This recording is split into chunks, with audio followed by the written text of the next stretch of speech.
Forest Podcast is supported by viewers, listeners, and businesses just like you.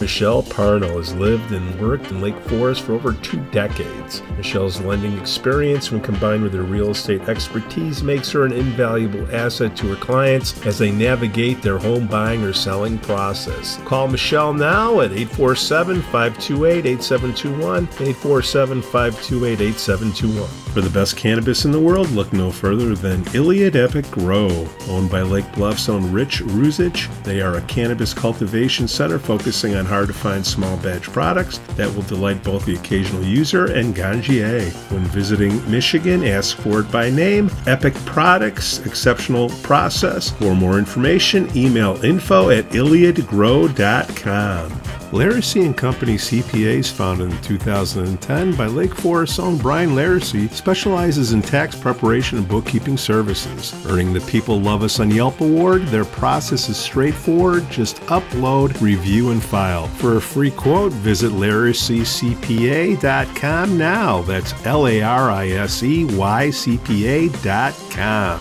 I'm excited to share with you something special from our Lake Forest community, the Aesthetic Lounge Med Spa, located at 775 North Bank Lane in Lake Forest near Wisconsin Avenue. This just isn't any spa. They offer an amazing blend of traditional spa services plus the added benefit of medical procedures and treatments. In a relaxing and luxurious spa environment, you can enjoy a range of cosmetic and aesthetic treatments. These are all performed under the supervision of top medical professionals. The Aesthetic Lounge Med Spa provides skin care, facial rejuvenation, body contouring, laser hair removal, Botox, dermal fillers, chemical peels, and much more. What's great is that each treatment is tailored not just to enhance your appearance, but also to address specific skin concerns and to promote overall well-being. So if you're looking to pamper yourself and take your beauty routine to the next level, give the Aesthetic Lounge Med Spa a call at 224-768-8028 or visit them at their location on North Bank Lane. It's an experience your skin will thank you for.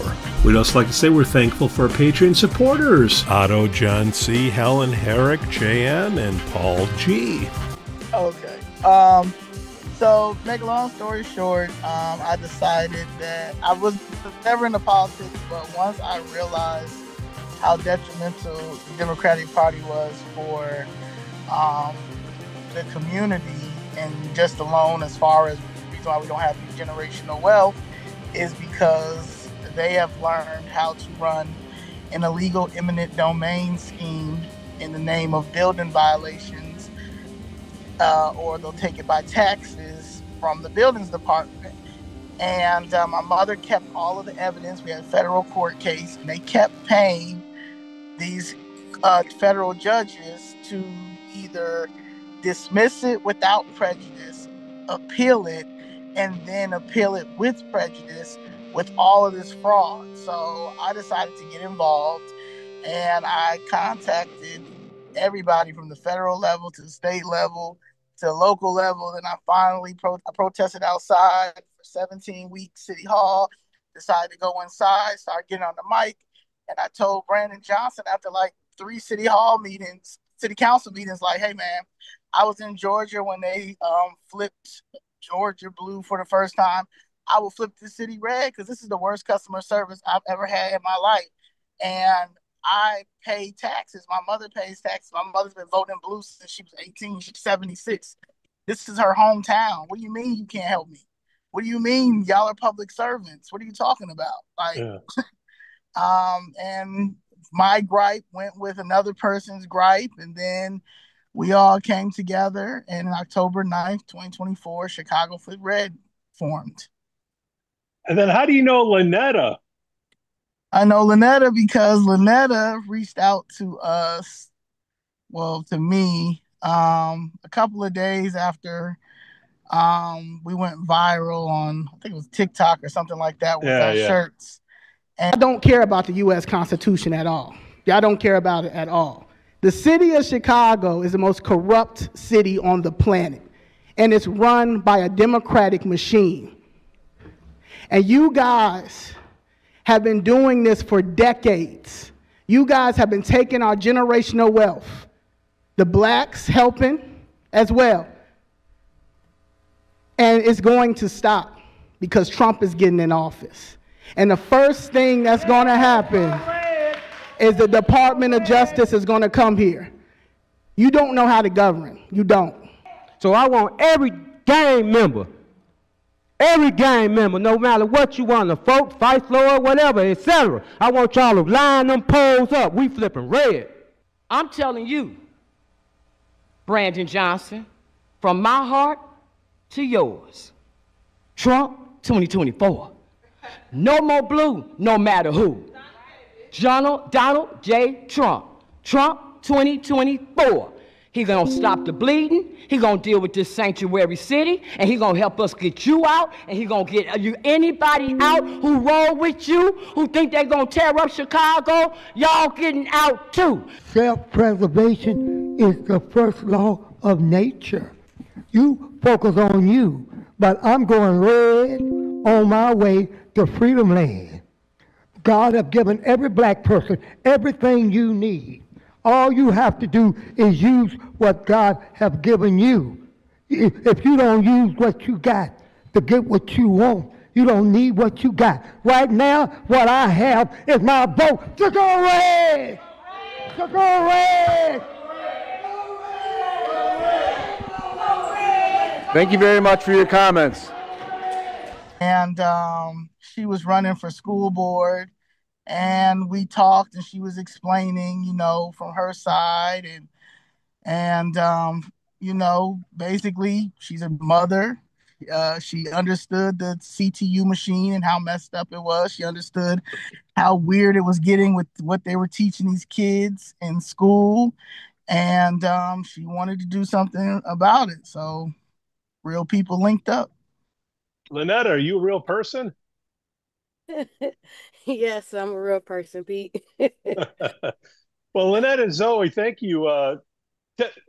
What's the name of the group now? I saw 3 different versions of the title. Is there like a main headquarters? Yeah, it's Chicago Flips Red. It's only Chicago. Chicago Flips Red. Okay, yeah. Real good. Okay, good.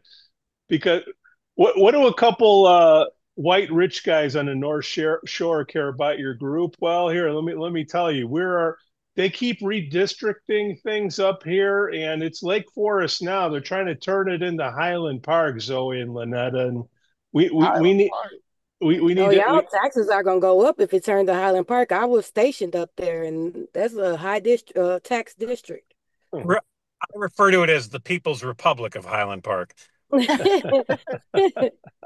I'm sure y'all taxes are gonna go up. Y'all changed to Highland Park. Lovey Smith used to live in Highland Park. Yeah. So here's kind of where I'm coming from on this, being in Lake Forest. Grew up in city, Lane Tech, north side again, played some ball down in the south side of Gately, but, I worked my way to get out of there real quick. But that's a whole nother story. Now, I see you. What'd you say, Lanetta? Okay, south side. No, it's all good. It's Chicago, growing up in the city, and I don't think anybody wants to wish any ill will on anybody, but it's running it into the ground. And you had Harold Washington, Richard Daley. Is it M? It's M, right? The kid was M. Richard M. Daley, Richard Daley. Yeah. And growing up in the city, I mean, we're all blue starting off in the city. You ain't got no money, so whoever is going to be easier with the money to give it to me, that's who I'm going to vote for. But then when I see that, wait a minute, the people that are getting these jobs aren't getting the jobs because they're good. They're getting the jobs because they got votes for these people. I got an issue.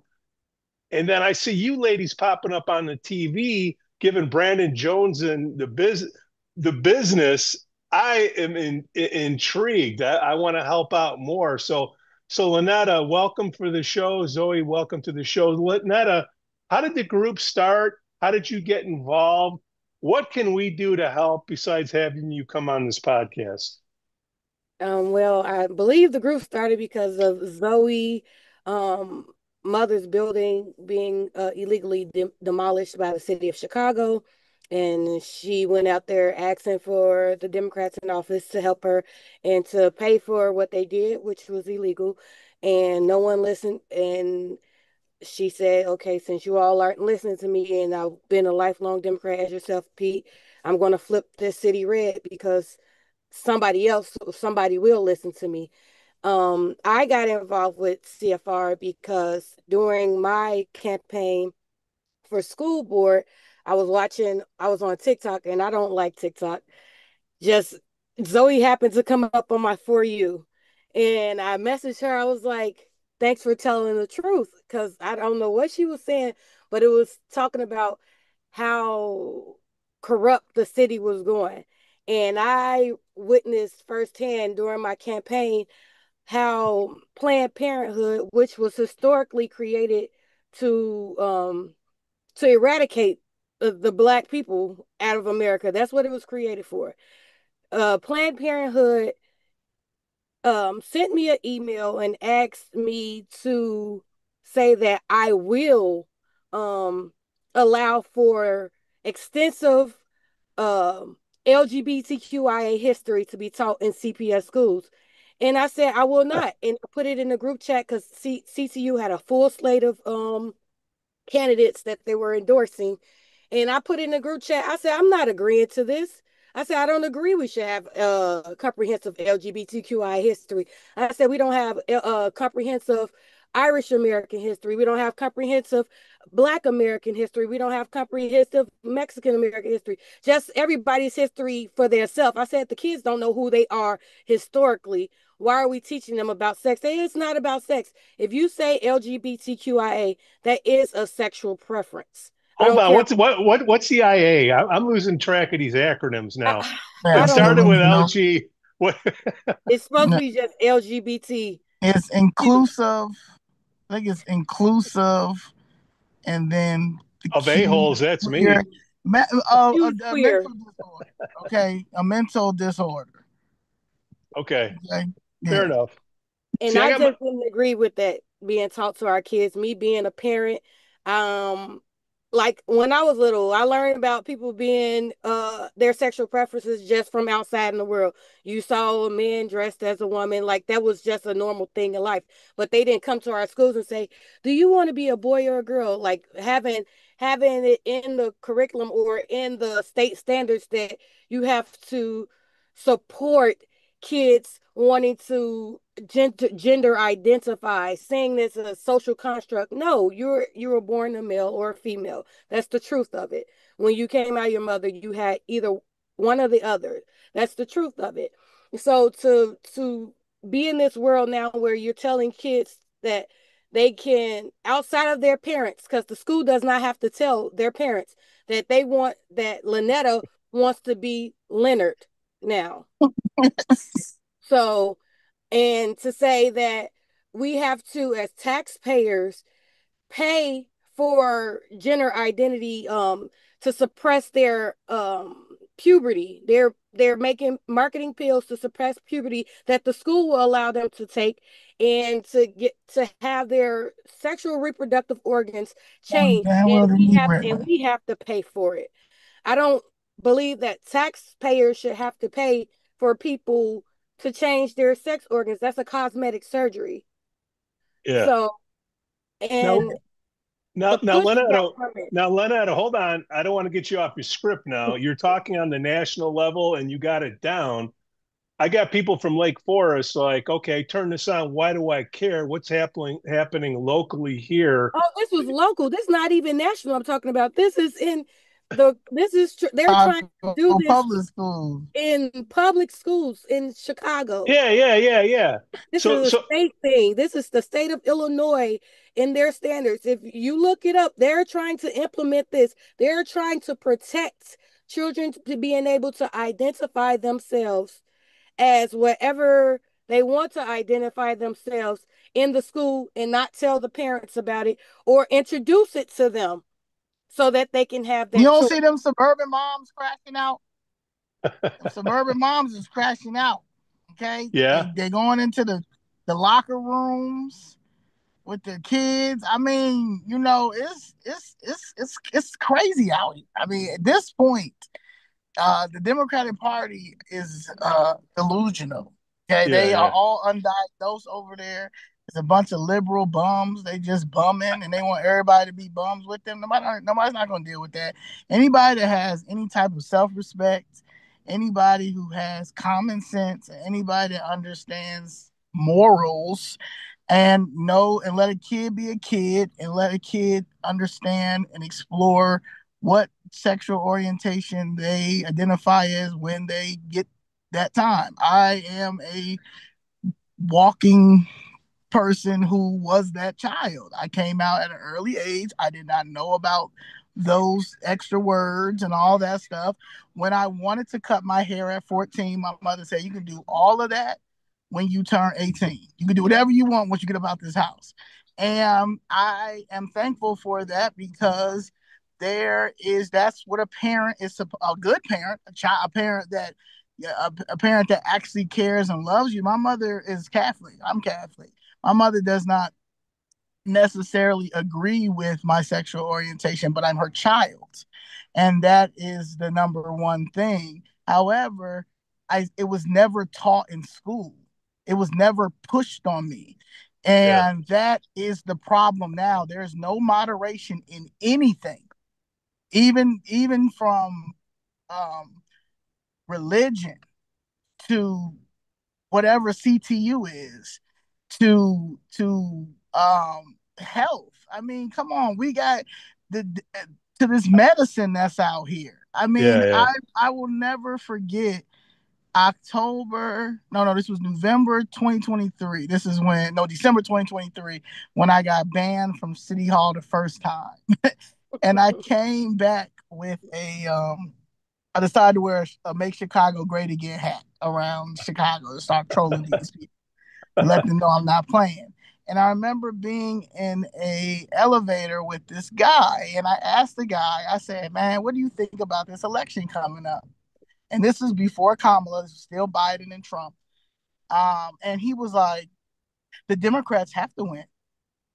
I'm in pharmaceutical sales." He cared nothing else. All he cared about was that he was in pharmaceutical sales. That's right about right. then and there, it was like, "Oh, it's game on. Y'all don't give a fuck." So, excuse my language. But, so, all right. And so we got to save the people who have common sense. White people, y'all can't say nothing. You know what I'm saying? So, somebody had to be out here like, hello, people are still entitled to opinions. Everything is not racist. Everything is not prejudice. Everything is not homophobia. Zoe, you guys have made the news the last few days. I think you've been on Fox News Channel and a couple other conservative media outlets.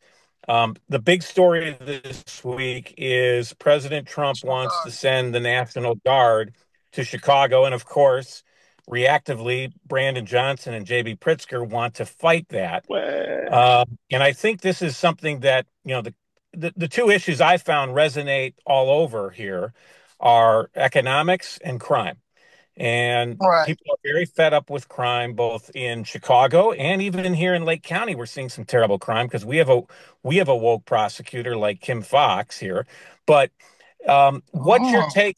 What's your take on what's going on right now with President Trump wanting to send the National Guard into Chicago?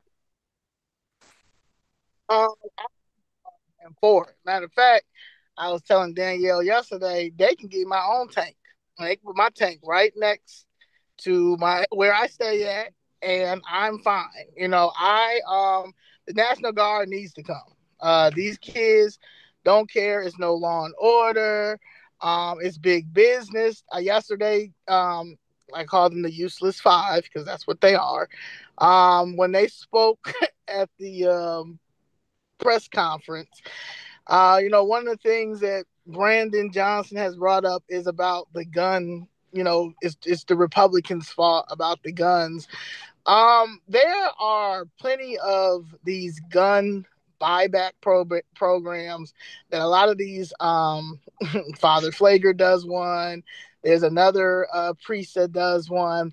And for some reason, them same guns magically appear back on the streets. So I don't want to hear that. I don't want to hear. I also know that when these freight trains come, them be the new guns of the season. Like we're going to keep it a buck, and we're going to keep it 100. The Democratic Party has made millions, billions, and trillions off of us being brainwashed as into we're oppressed. They make money off of us killing each other.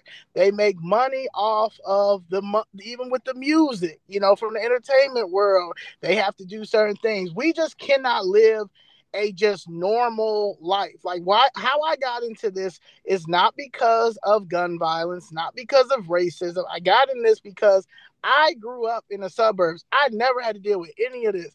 My mother has always told me if I'm not happy with a service, which I was not happy with, the city of Chicago unlawfully demolishing my family's building that they paid for, you complain. And if you can't get any justice or you can't get any compensation, then I don't never go to that restaurant again, or I sue them. I've learned that. So the situation, what we're dealing with in this city it's a gang. They've been a gang. It's been a machine.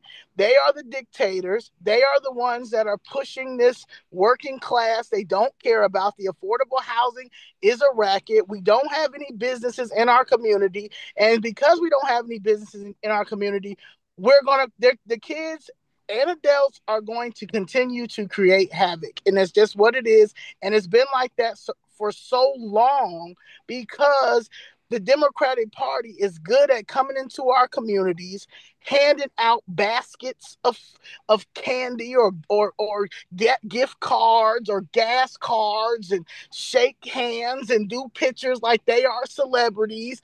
And we eat that up. And that is the problem.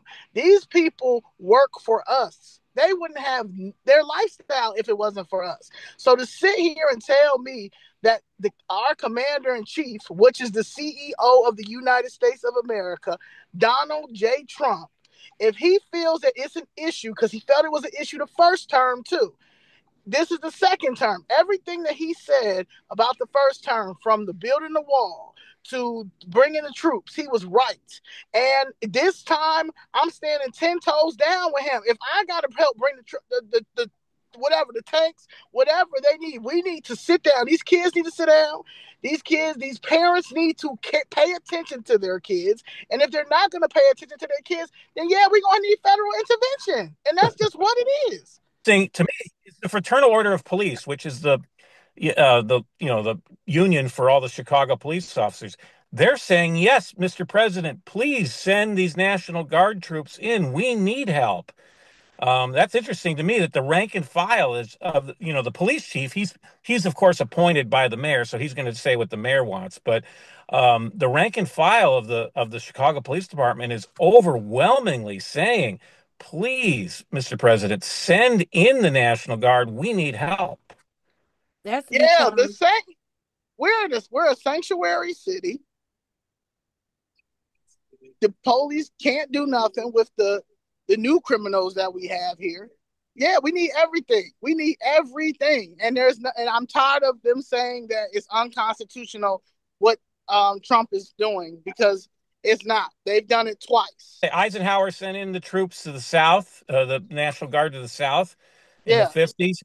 And the National Guard, LBJ sent in the National Guard to Chicago in 1968 for the Democratic National Convention.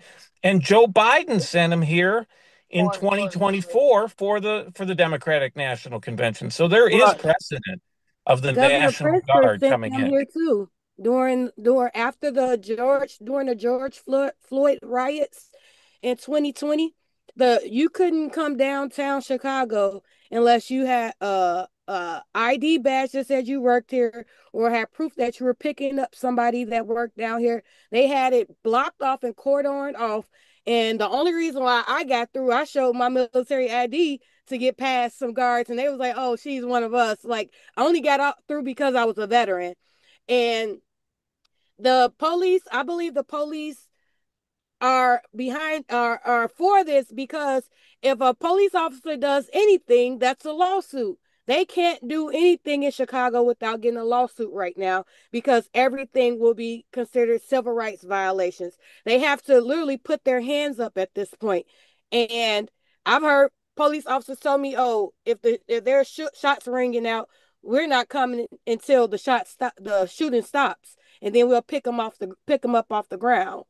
Well, And I can't think of a more horrible thing than the last few times that a Chicago police officer has been killed in the line of duty. The families of those police officers have told Brandon Johnson, the mayor of Chicago, and J.B. Pritzker, the governor of Illinois, do not come to our loved one's funeral. You're not welcome.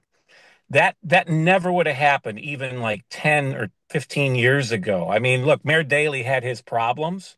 I didn't agree with everything he did, but he looks pretty good right now, and he was respected by the men and women of the Chicago Police Department. So for the mayor of Chicago to not be welcome at a Chicago police officer's funeral speaks volumes about Brandon Johnson and J.B. Pritzker, in my opinion. City Hall, there you are. You're in the Chicago City Hall. Well, they got a meeting. Oh yeah. Brandon Johnson wasn't invited to a few funerals. Like, he is the most hated out here. Like he really is. The only reason why they were allowed to go to the last funeral, Baby Pritzker went there with the fallen soldier Crystal Rivera, was because they got to figure out how they're going to hide that story, because that story doesn't make any sense. Yeah, she was murdered. Oh, that she was supposedly accidentally shot by her partner? Accidentally shot. Yeah. Yeah. Accidentally. That's obviously a very big tragedy. But so, talking about the name of your group, you want to turn Chicago red. I've got some numbers here for you, because I always look at numbers. In 2016, the first time Donald Trump ran, he got 12.4% of the vote in Chicago. 2020, he got 15.8% of the vote in Chicago. And in 2024, last year, 22% of the vote. Now, 22%, that still means 88% didn't vote for him, but he's nearly doubled his vote percentage in the time that he's been running for president. So my records show the last time a Republican presidential candidate won Chicago was in the 50s with Dwight Eisenhower, which was a totally different era. But didn't Reagan win? Reagan won Illinois, and he won Cook County. He won some wards in Chicago, just like Trump won some wards in Chicago, but he still lost the city of Chicago. Okay, but okay. Yeah, he won Cook County, which that was a pretty impressive feat even back then. I think the last Republican to win Cook County was Governor Edgar, back in the 90s. But nonetheless, so the work is cut out for you. It's moving up. Trump won some wards. He did very well with the Orthodox Jewish vote in the 50th ward. I know he did very well in what we call the cop wards, 41 and 19. That's where even Chinatown. Yeah, Chinatown, and he does very well with black males. Explain that one to me.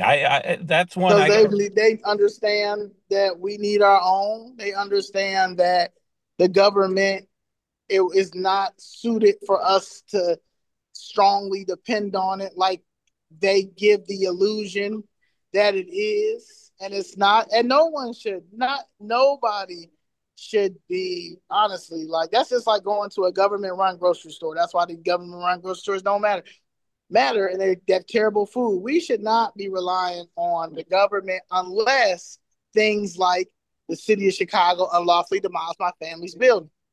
Education. The reason that our education right now is scary out here. We need to talk about these streets. We need to talk about the flooding situation that keeps happening on the south side and the west side. You need to talk about this crime prevention money that's always allocated, homelessness money always allocated to our communities, because we're the highest statistics. But look at our communities. You know what I'm saying? You got to start asking these questions, and you start asking for the right the right division to start looking into this. We need a forensic audit. We need in the IRS criminal division to come. I speak highly always about Operation Greylord. I tell people all the time, like, are you familiar with Operation Greylord? A lot of people don't know about it. I'm like, it needs to happen again. It needs to be Operation Greylord 2.0, this time with the city. I said, because they've done stole so much money, especially from the blighted areas, our community, our areas, but the federal government gives so much money to those areas. And I'm tired of them blaming it on the white man. I'm tired of them blaming it on racism. I'm tired of them saying that we're oppressed. I'm not oppressed. I'm unhoused right now. I'm unhoused because the city of Chicago won't settle my family's case. They literally knocked down my multi-use mixed commercial property. There was a lounge at the bottom, 4 apartments upstairs that my mother was fixing up. Do you know how much rent is? I shouldn't have to pay no rent. I shouldn't have to do any of those things. But this city, this democratic city, this black ran city, because we have the most black in representation and leadership here, our aldermen, all of that, senators, state reps, our lieutenant governor, our attorney general. I can't get any help from them, but they have the nerve to scream out how they're for the working class, they're for small business owners, they're for affordable housing, while they got me homeless out here. Zoe and Lanetta, how are we doing on time? I know you had a meeting that you had to do. Are we good? You got to. Well, yeah, I got 2 minutes. I got 2 minutes. You got 2 minutes. Yeah, I got 2. All right, real good. So, first of all, Zoe, thank you very much. Number one, and I can come back anytime. Oh well, we'll bring you back. We'll bring you back every time. No, when I say national issues, are you in Las Vegas? Gee, I know that. Are you in Las Vegas, Pete? I know that background. No, I'm not. I'm in South Las Vegas, Lake Forest. But yeah, I got this fear. Oh yeah. So the question I have is, when I say the national stuff, yeah, the LGBTQ and all that, that's what I call national. I know it affects locally, but when I say issues like you can't buy food in the city. I grew up on the west side and we had bodegas and all that stuff. Now that they're all gone. And the south side, you don't even have bodegas. Where do you buy food? Like how are they going to fix that? Because these Democrat leaders, they can't run a business, and there's no. We got to remove them. Yeah. We got to remove them. Like, this is the time that we have to start removing these people out of office. I am calling on President Trump to not only bring the National Guard, but he need to bring the IRS Criminal Division. He need to bring the Department of Justice. He need to bring the feds. They need to lock up these politicians and this administration who have stolen money, so we can recoup our money, this pension money, so we can start getting grocery stores. We don't have pharmacies. We don't have, especially in our community, we don't have no pharmacies. We don't have no grocery stores.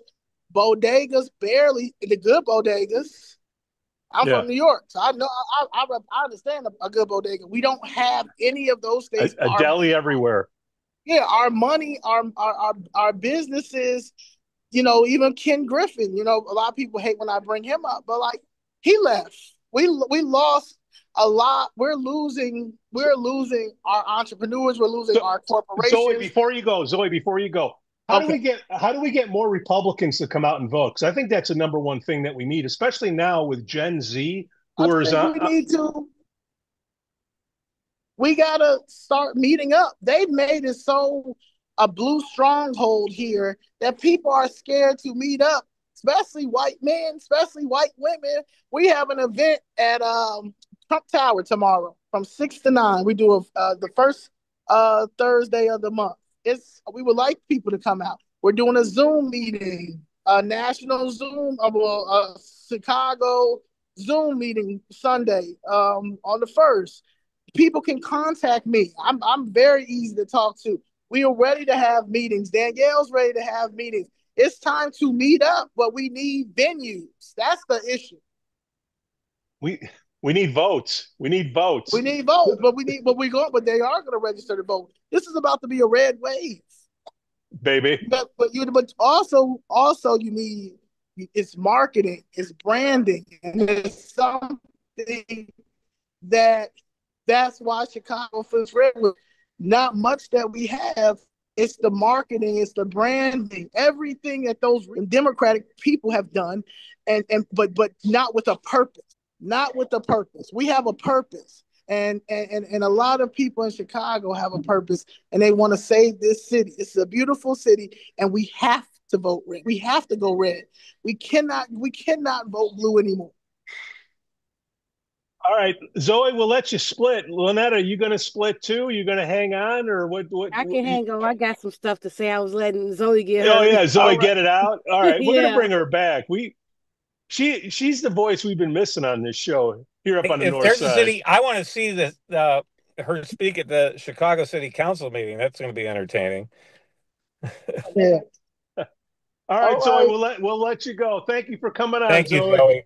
When Zoe was speaking on our aldermen and things, my alderman in particular, 14 years ago, struck a deal with Walmart to bring that Walmart on 103rd and Doty Road. Yeah. And with that, he forced them to have to work with Method, the Method factory, to sell Method products in Chicago. All of this was backdoor dealing. All of this was TIF fund promising, and half of the schools over there are empty. You got schools like Harlan High School. Harlan High School is about 2 blocks west of my house, and it's 250 students in the entire high school. And they say things like, "Oh, we don't have students in program." You have to put programs in place for the students that are there. And when in my time in high school, we liked the radio and TV and things. These kids now want to do podcasts. They want to do cosmetology. You have to do what the people of the era want. Instead of telling them what they're going to do, you have to actually involve students in their academics, and that's what we don't do.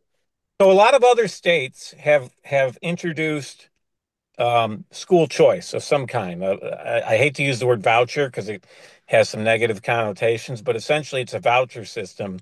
Florida was the pioneer of this, Jeb Bush, actually, when he was governor, where families that are, rich people can afford to send their kids to whatever school. J.B. Pritzker sent his kids to private school. He lives in Chicago, but he didn't send his kids to CPS. He sent them to private school.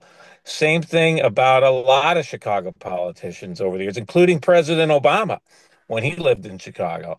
So, I mean, school choice would give lower and middle income families a choice like wealthy people do, because we're already paying taxes. Instead of having those taxes go to CPS, which clearly doesn't know how to spend the money properly. And I would argue a lot of suburban public schools don't know how to spend the money properly either. But that would give them a choice. They could take that money, and instead of sending their kid to a public school, they could send them to a private school. What's your take on the whole school choice and voucher idea? Well, school choice started from the No Child Left Behind law, because then President Bush recognized that in urban cities that it was in particular for special education students, that if they weren't getting the free and appropriate education, that they should be able to go to any school within their district, instead of like Chicago used to do. Oh, it has to be your neighborhood school. It has to. Sometimes these neighborhood schools aren't the best thing. My children, they don't go to CPS because their neighborhood school had a bomb scare, and the principal told me there was no such bomb scare, but my autistic daughter was talking about it for hours to me about how they had to stand outside. And I'm like, ma'am, you don't understand. I have an autistic daughter. It happened because she's repeating what she was told. It became a repetitive thing to her. Her aftercare person who picks her up even told me it happened. So for you to sit here and tell me that there was no bomb scare and my daughter is afraid for her life, she can't be in this school. When I told her that my kids I wasn't going to give them a COVID vaccine, she said, and I asked for her to get regular like notification of how many students were had contracted COVID in the school. She said, how about you just get your students, your kids vaccinated? They are vaccinated with the regular childhood vaccines that were the regular vaccines that have been tried and true up until 2020. Now we see with evidence that COVID vaccine was not what they told us it was. Right now, we have people like Biden that stopped people from being able to sue Pfizer for the vaccine because there was malpractice done to people from getting that vaccine. People who get the vaccine can't walk anymore and things like that. Students deteriorating from getting the vaccine. So we have a system of our top Democrats in Chicago taking money that's allocated to our kids, even CTU. During my campaign, I said, why are we spending so much money on an election? If y'all have enough to raise $2 million for an election, you have enough money to raise for your schools. If the state is not going to do it, why don't we build the money for our schools and make these schools sustainable and bring the programming to our children? Right now, CTU has allocated $4 million for the next election. Why are we using all this money? It's teachers right now that when they go on strike can't lose their houses, their homes, their cars, and everything when they go on strike. But you have $4 million available for an election. We have to separate the politics out of our education of our students. We have to make sure when we're being the alderman of a award that the grocery store isn't Walmart. Walmart has had over 50 recalls in this past year alone for their food. And that is a problem. If that's the only viable food in our community, that is a problem. I drive all the way to Mariano's in Evergreen Park or to Whole Foods in Evergreen Park because I refuse to shop or Jewel Osco. Didn't Walmart close several of their Chicago stores after the rioting? Yeah, they closed one on 83rd and Stewart after the rioting, after they just built the Walmart Academy on that property too. So now there's this big property and they received TIF funding from this. After they received all that funding, they closed and were not held accountable for what they did to the community, which contributed to a food deficit in the community again. In my community, we only have one grocery store in my entire neighborhood, by the way. One grocery store, and that's the Walmart on 103rd and Doty Road. There's no more grocery stores. My alderman, instead of building like community grocery stores, like I always say, we should build a grocery store that's just like a house unit where local farmer markets can come in and just sell produce all year round and just make sure that it has a covering over it and it's fresh produce and food for our citizens all year round. But no, he wants to build a Chick-fil-A and all these things that's not going to even give you the time of day. It's not healthy. It's not going to make you live any longer. It's just going to give you high cholesterol and diabetes and all that stuff. We have no food. Lanetta, you're on the South Side, right? Yes. Let me ask you a question. How hard is it to get an ID on the South Side? Oh, it's extremely hard. First of all, I don't know why Alexi Giuliani I understood during COVID having appointments, but to still have appointments post-COVID is extremely crazy because I live directly across the street from the DMV. I have to make an appointment and you probably don't get an appointment for 2 weeks or a month out. You literally have to beg the DMV to let you in if you need it on an emergency basis. So where I'm going with the Lanetta is we've had Schneider on, right? Joe Weiss, 10th. Congressman Brad Schneider, yeah. He said the reason why that they don't require IDs for voting is because people that don't have money, they can't afford to get the ID. What do you say to that? I can't curse. I call BS on that. I'll call it bullshit. I'll call BS on that because the problem with saying that they don't require the voting, they do need to require IDs because when we have an election fraud, a lot of election fraud happens in Chicago. People go out and say they went and canvassed all these people and got all these signatures. But once you go and challenge those signatures, the signature does not match up to their ID. They're deceased and been deceased for a long time. I had people on my voter rolls it was saying they were like 92 years old. I'm like, this person cannot be alive anymore. Like, I know there are some 92-year-olds, but I was like, I would go to the house and she died about 5 years ago. Why is she still on the Democratic voting rolls? Because if you're still on the Democratic voting rolls, that means somebody has said they've seen you since the last election. So you're telling me, hold on, Joe, help me out here. So they want so you don't need an ID to vote. They're making it harder for you to go get an ID. So they basically don't want any IDs. Is that what's going on, or what am I missing here? And then touch on, Joe, what Trump is doing. He signed that executive order that you need IDs to vote. I'm confused.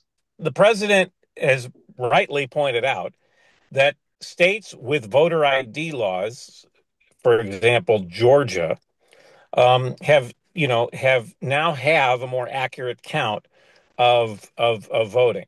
So there was a lot of fraud going on in states like Georgia. Was it enough to change the outcome of 2020? We'll never know the answer to that. Some say yes, some say no. That said, it's very clear that once a state has voter ID laws in place, the numbers come down, yet you don't see stories en masse of people being disenfranchised. Because I'm sure if there were thousands of people that were turned away to actually vote, they'd be out there screaming bloody murder. We don't see that. So what was happening? There obviously was some kind of fraud. Illinois has a history of vote fraud. I mean, people say JFK won the election in 60 over Nixon because of that. So, why not have voter ID? You have to have an ID to do everything else. You have to have an ID to get onto an airplane. You have to have an ID to do just about anything else in this world. And it doesn't have to be a driver's license. You can get a free ID from the Secretary of State if you don't, it's just to verify who you are. And making sure that the actual person is actually voting in the district they live in. Another trick they've done here in Illinois is they take a bunch of voters from Chicago and register them in the suburbs somewhere so they can affect the outcome of a suburban election. They've already won the election in the city, so hey, let's move these guys out to the suburbs and let's have them vote. Brad Schneider may have been a beneficiary of some of that, because back in the day when the 10th district was competitive, the voter registration somehow surged in Waukegan. And you can't tell me the population of Waukegan didn't surge. So something was going on. And I really think, why not just have an ID system? It's been in place in other states. And like I said, you do not have en masse stories of people saying, I was turned away, I couldn't cast my vote. It's not there. So I think it'd be a win-win. There's people that say if we actually had an ID system here in Illinois, Trump might have won Illinois. That's a bit of a stretch, but why not have it? Why not have that in place like other states have done? And nobody's been disenfranchised. Nobody. What they do is to try to make it a race bait thing. Oh, it's like Sure. the voter rights of the 1960s.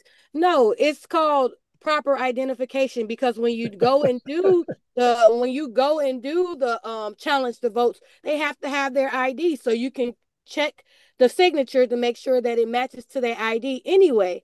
So I call BS on that. Like during my campaign in particular, when I did fight against CTU, openly fight against them, even though they endorsed me.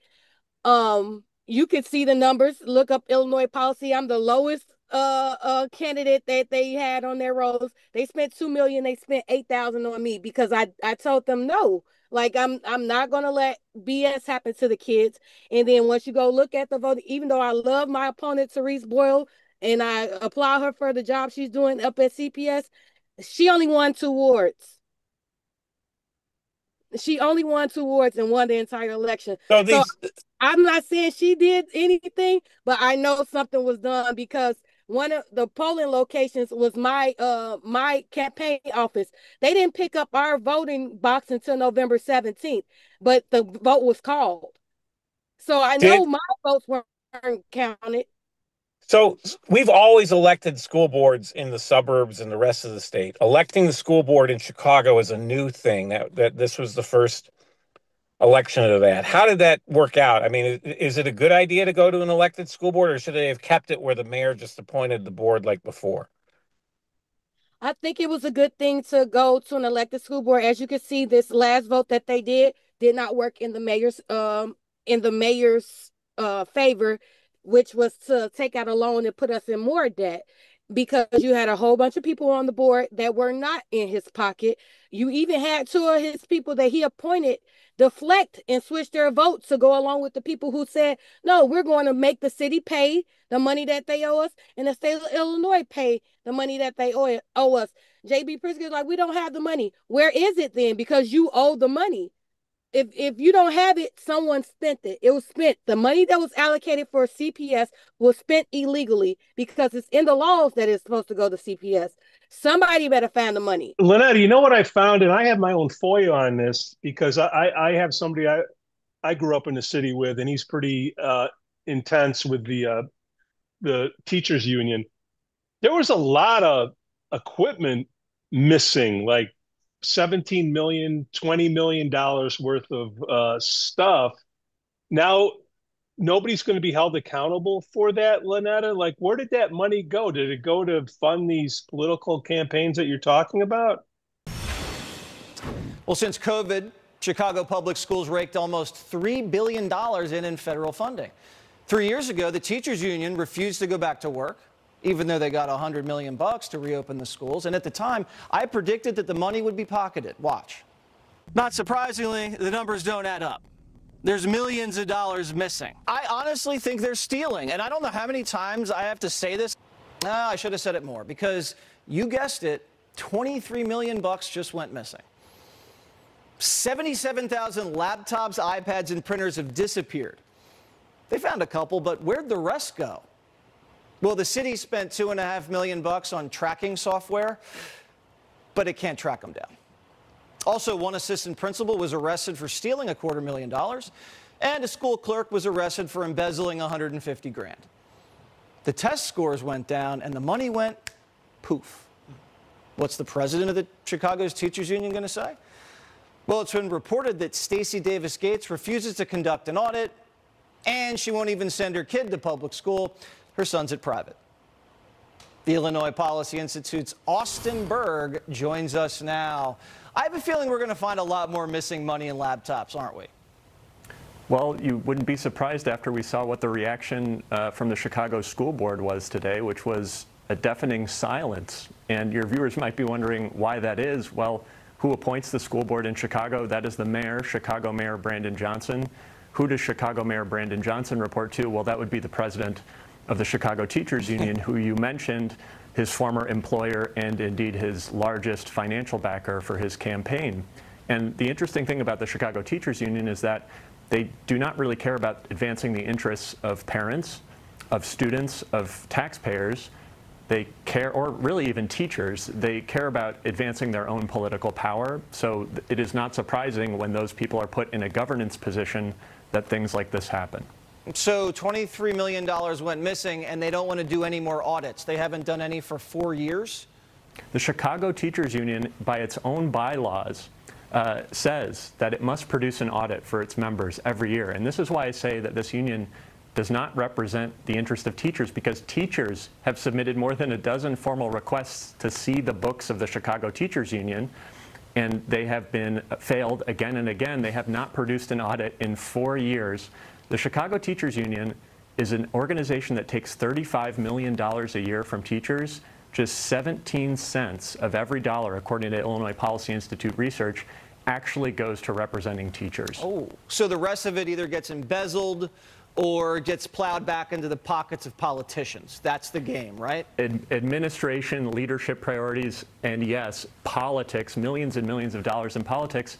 And we exposed all of this in our documentary Local One, which you can actually find at chicagoteachersunion.com, because they did not actually purchase their own name as a URL with that $35 million. All right, savvy move. Go check out the doc. Thanks so much. I cannot confirm or deny it, but what I do know, that money is missing and people got elected with 17% of the vote in Chicago. I know that during my campaign, I saw some stuff that I was like, I don't like the way this is going. This is very shady what is happening around here. And I can't get with this. I don't like Alderman Taylor was threatened by CTU, Stacey Davis Gates in particular, told her that she better watch her back because she's only in this position because of Brandon Johnson. She only that could because she was on Brandon Johnson's ticket was the only reason why she got elected. CTU I do believe had too much power, threatening people what they're going to do and how they're going to run the show because they do run City Hall. Who should be the? By the way, speaking of Stacey Davis Gates, the Chicago Teachers Union president, she sends her kid to private school. I mean, what does that tell you when the president of the Chicago Teachers Union sends her child to a private school instead of CPS? I mean, Yeah, she sent one to a private school, and then the other goes to my alma mater, okay. Pritzker Julian High School. Well, I think she took a lot of heat for it, so she may have changed Yeah, where they were that's sending. because they have soccer at Percy L. Julian now, but the child is protected, and she doesn't get treated like the rest of the kids at Julian. I've seen Doesn't surprise me. I've So, seen stuff happen. how in the world? Every time I look at Brandon Johnson on TV, I say to myself, how did this guy become mayor? I mean, and he has very low polling numbers, though. There's some theory out there that him fighting Trump might actually get him reelected. So he's up for reelection 2027. And we're starting to hear some names of people wanting to run against him. Susana Mendoza's name has come up. Alexi Giannoulis's name has come up. Paul Vallis, who lost to him last time, has come up. Who do you think? Any thoughts on who should be mayor of Chicago? From the people that you named, the only person I know that seems like they would, even though I don't think they should get it, the only person that I think would get put in that seat is Alexi Giulianis. Just based off the power he has. I've been in rooms and parties where Alexi Giulianis is walking the room and shaking hands and things like that. In all these wards, everybody, all these wards have parties regularly where you have to donate just to get in. And Alexi Giulianis is in all these parties, whether conservative or liberal. They're all working together in some way, shape, or form. He's good looking. He is.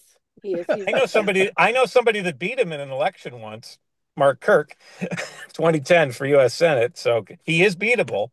But you're right. He is a name we're hearing a lot of. And, he's a Democrat, but compared to Brandon Johnson, Brandon makes him look like a Republican. I mean, if I'm a Chicago police officer, I'm like, we got to do better than this. Just don't be an idiot. We got these idiots that are on the wrong side of 90-10 well, it seems issues. Like it seems to me like each mayor of Chicago gets worse than the previous one. Like at the time, I was like getting sick of Daley. All right. He clearly was abusing things, that whole parking meter scandal. But he had a system. He ran it like But yeah, and then Rahm comes in, and I'm like, after a couple of years of Rahm, I'm like, Daley didn't seem so bad because Rahm's worse. Then along comes Lori Lightfoot, and I'm like, Rahm don't seem so bad now because Lori Lightfoot, she's horrible. And now with Brandon, I kind of miss Lori Lightfoot. I mean, that's how bad things have gotten. Each mayor of Chicago gets worse. Just Here's the thing. Daley is from Chicago. Everybody after Daley, they're not actually from Chicago, and I think that's the problem. Brandon Johnson's from Elgin, Illinois. He doesn't understand the gripe of being a Chicago citizen, born and raised. Lori Lightfoot is from Detroit or something. She did not understand the gripe of being a Chicago citizen, born and raised. And I don't know where the hell Ron from, but I'm sure he Wilmette. Ron's from Wilmette. He went to New Trier High School. He's from. It would be like me becoming mayor of Chicago. Sure. If for a mayor for Chicago, I believe they need to be actually from Chicago and been here all their life, because you'll understand. Even if you're from the north side, you still understand the south side of Chicago and the west side and the east side of Chicago, because you're from Chicago and you've been hearing it all your life. And if you probably went through the south side or the north side, and you could see the differences in the neighborhoods. It's like everybody drive through Chicago like this when and they don't they don't see it. Like, I can't believe my alderman touts that, oh, my 20 years of service. Sir, did you drive to the west side of your ward at all? No, Because did it you looks take like a no, no, hellhole. no. It looks like a third world country. Did you take And the I've green traveled limousine? all over the world. Did they take Huh? the bus? Did they take the bus? That's all I want to Yes. know. The green limousine. Yes. Do Take the you bus. take the bus? Like, I don't take the bus because the bus was getting bad when I was in high school, so I already knew it was I was going going to to say, get worse. I mean, the CTA, I went to school in Chicago at Loyola University, and I worked downtown for many years, and still I'm downtown once or twice a week, but I take Metra. But back in the day, I was on the CTA all the time, and I've ridden the CTA a few times the last couple of years, and man, has it gotten horrible. The service is horrible. They don't clean it anymore. It used to be pretty fair. I mean, it's never going to be spotless, but it was fairly clean back in the day.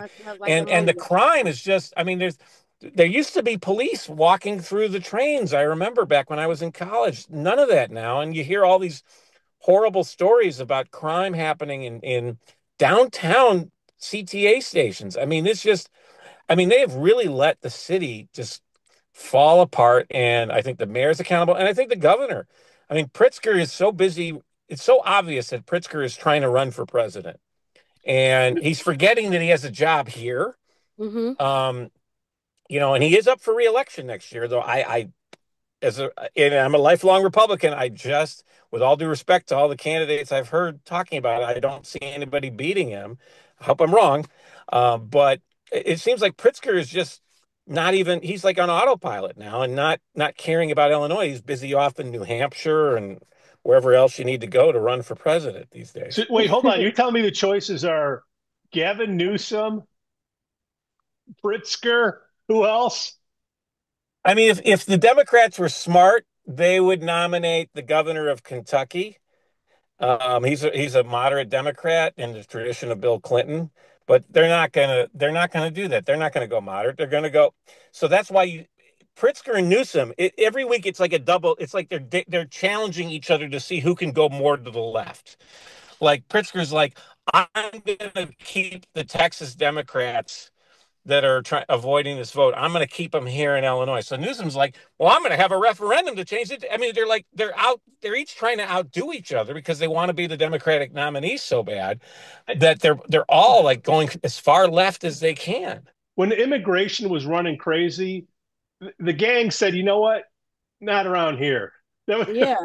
Especially, here's the thing, our Latin gangs put referendums and memorandums of understanding to their their areas. Listen, you come here and try that stuff. You're gonna be laying in the streets. You're gonna find out what Chicago really is. And just going back to Joe, to your CTA thing, if President Trump bring the National Guard to Chicago, that's where he needs to bring the National Guard. They need to be patrolling our public transportation, really. Because when I've traveled this world, I go to Europe every year. Not this year, not this summer. I can't go this summer because I'm in school for my master's, and they say I have a class this summer. I'm gonna cry about that. Girl. All right. But the in Europe, there's military personnel walking around with their M4s, and it's a normal thing. And I don't understand why Americans are scared of immigration laws and things. Go to any other country in this world, from Africa, go to any other continent in this world, from Africa to Europe, because those are the only continents I frequent a lot. You go there and you're not registered as a visitor. You don't have a passport. You're getting arrested on their public transport. The police in Paris will hop on that train and ask you for your passport. And if you don't have it, you're going to jail. That's Paris. Hold on, that's Lanetta. all. Paris is a shit show too. So we.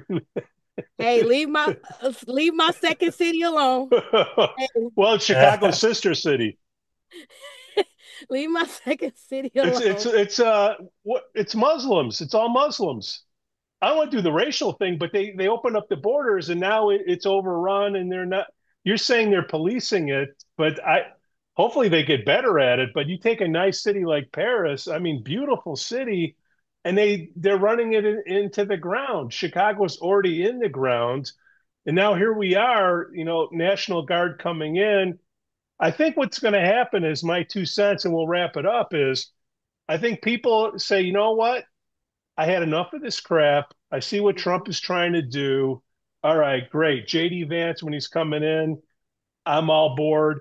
Pritzker, not happening. Newsom, good looking, not happening. I think he and Giannulli can go hand in hand and go to soccer mom parties together. Lanetta, what office were you running for? Give us a little bit more background. This is probably a question I should have asked earlier, but we had Zoe on, we had to get things going. What are you running for? How can we help promote? Where do we send people? And we'll close out. Well, formerly I was running for Chicago Public School Board, and in the next election, I might just be running for alderman of my ward. What ward is this? What ward are you in? The 9th ward, Anthony Beal. The 9th ward. I might just be coming for his seat. Anthony, we coming. I've heard that. They need term limits. Lake Forest. He's the best been thing in about there Lake since Forest. 99. Oh my gosh. Since 99. That's ridiculous.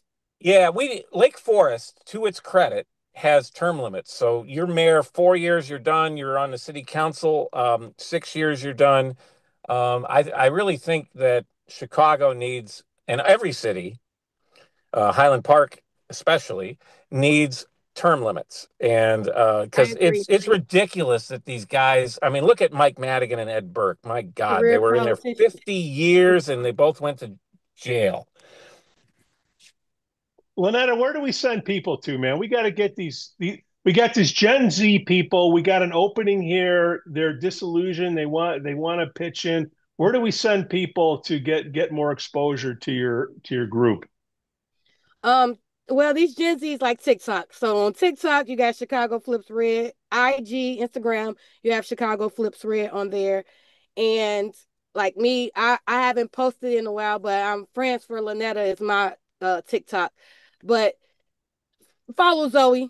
You're gonna get everything you need from Zoe. The Chicago Flips Red platforms. Yeah, we just trying to make Chicago great again. Honestly. And I want to point out to people, because we'll get some people saying, what does this have to do with Lake Forest? My answer to that is Lake Forest was founded by businessmen from Chicago, and Lake Forest's economy is still dependent on Chicago. So when a big company leaves, I know a CFO of a very large company in Chicago, Walgreens. And he is told, no, it's not Walgreens. And he has told me on multiple times, he goes, we're this close to leaving. And if we leave, you're going to see a ton of people from Lake Forest leaving as well. And they're going to take their money with them. So the economy of Lake Forest is dependent. Even if you never set foot in the city of Chicago as a Lake Forest resident, the economics of Lake Forest are dependent on the economics of Chicago. So it's important we save Chicago by helping people like these guys turn the city around. Well, Lanetta, thanks for coming on the show, and thank you for your service as well. I forgot to touch on. Yes, thank you, Lanetta. And just real quick, Brandon Johnson said that it pissed me off last week or so, 2 weeks ago. He said that the U.S. military was not trained to police. That was the most disrespectful thing I ever heard a mayor say about the military. First of all, the first thing we're trained on is being a soldier, and the basics of a soldier is policing. Mm-hmm. So for you to sit here on national TV and say that our guard, which is the guard's job, is to be the police in times of turmoil in the states. And over half the guard is not trained. I read somewhere once that over half of the police officers in the United States are military. Military, yes. So that was a dumb statement. I totally agree with you. And then to turn around and say our brave men and women don't want to protect the city. We're not trained, remember? So don't call us brave now because you had to backtrack because you knew that was disrespectful that you said it. You speaking too fast. Don't ever disrespect the military of this country, especially when you're not a veteran. Okay, that's my last. I loved it. That was good. I have five friends that are Chicago police officers. All 5 of them say, please send the National Guard in, please. Thank you for coming on the show. Zoe, thank you for coming on the show. Anytime you need us white guys to come down to the South Side and help knock on some doors, Joe Weiss is there for you anytime. We'll really turn some voters around for you. You may want us knocking door to door for your opponent. What are you talking about? All right, Lanetta, thank you so much. Thanks, take Lanetta. Care now. Thank you. Good luck to you. God bless you. All right, bye-bye. The Lake Forest Podcast is supported by viewers, listeners, and businesses just like you. Michelle Parno has lived and worked in Lake Forest for over 2 decades. Michelle's lending experience, when combined with her real estate expertise, makes her an invaluable asset to her clients as they navigate their home buying or selling process. Call Michelle now at 847-528-8721, 847-528-8721. For the best cannabis in the world, look no further than Iliad Epic Grow. Owned by Lake Bluff's own Rich Ruzich, they are a cannabis cultivation center focusing on hard-to-find small batch products that will delight both the occasional user and ganjier. When visiting Michigan, ask for it by name. Epic Products, exceptional process. For more information, email info@iliadgrow.com. Laracy & Company CPAs, founded in 2010 by Lake Forest's own Brian Laracy, specializes in tax preparation and bookkeeping services. Earning the People Love Us on Yelp award, their process is straightforward. Just upload, review, and file. For a free quote, visit LaracyCPA.com now. That's LARISEYCPA.com. I'm excited to share with you something special from our Lake Forest community, the Aesthetic Lounge Med Spa, located at 775 North Bank Lane in Lake Forest near Wisconsin Avenue. This just isn't any spa. They offer an amazing blend of traditional spa services plus the added benefit of medical procedures and treatments. In a relaxing and luxurious spa environment, you can enjoy a range of cosmetic and aesthetic treatments. These are all performed under the supervision of top medical professionals. The Aesthetic Lounge Med Spa provides skin care, facial rejuvenation, body contouring, laser hair removal, Botox, dermal fillers, chemical peels, and much more. What's great is that each treatment is tailored not just to enhance your appearance, but also to address specific skin concerns and to promote overall well-being. So if you're looking to pamper yourself and take your beauty routine to the next level, give the Aesthetic Lounge Med Spa a call at 224-768-8028 or visit them at their location on North Bank Lane. It's an experience your skin will thank you for. We'd also like to say we're thankful for our Patreon supporters, Otto, John C., Helen, Herrick, JM, and Paul G.